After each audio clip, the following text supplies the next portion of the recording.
कुतुबुद्दीन ऐबक भारत का पहला मुस्लिम सुल्तान था और उसने दिल्ली सल्तनत की नींव रखी। वह मूल रूप से एक तुर्की गुलाम दास था, लेकिन अपनी योग्यता, वीरता और समझदारी से उसने राजा बनकर इतिहास रच दिया। जन्म और प्रारंभिक जीवन। कुतुबुद्दीन ऐबक का जन्म तुर्किस्तान, अब अफगानिस्तान क्षेत्र में हुआ था। बचपन में ही उसे गुलाम के रूप में ईरान के एक व्यापारी को बेच दिया गया।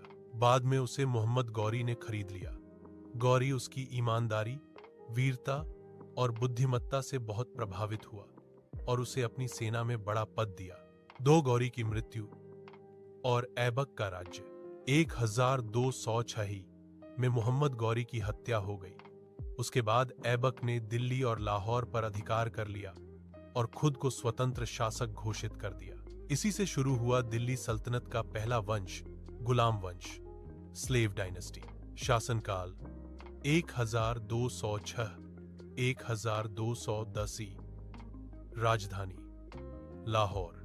ऐबक ने शासन के दौरान कई महत्वपूर्ण कार्य किए। कुतुब मीनार का निर्माण शुरू करवाया, पूरा इल्तुतमिश ने किया। उसने कुव्वत उल इस्लाम मस्जिद दिल्ली का निर्माण करवाया। गौरी के समय जीते गए क्षेत्रों को संगठित किया। हिंदू प्रजा के प्रति सहनशील नीति अपनाई। उपाधि लाख बख्श।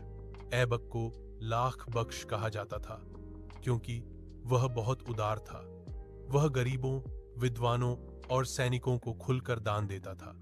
मृत्यु 1210 में लाहौर में पोलो चौगान खेलते समय घोड़े से गिर गया और उसकी मृत्यु हो गई। उसकी कब्र लाहौर, पाकिस्तान में है, जिसे कुतुबुद्दीन ऐबक की मजार कहा जाता है।